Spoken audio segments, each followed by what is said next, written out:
In today's video I'm going to show you how to reset your Apple Pay wallet. Let's get started. Open the Settings app on your iPhone or iPad. If you have a VPN connected, you might want to disconnect it temporarily to avoid any potential issues.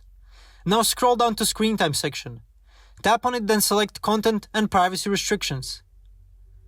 If these are turned on, go ahead and turn them off now. Now head over to General and tap on Software Update. If there's an update available, go ahead and install it. Now scroll down in your settings until you find Wallet and Apple Pay. Tap on it and make sure all the necessary features are turned on. If you see Apple Cash enabled on this device, go ahead and turn it off first.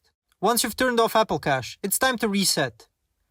Turn Apple Cash back on and you'll be prompted to enter your Apple ID password. This reinitializes your Apple Pay and wallet settings.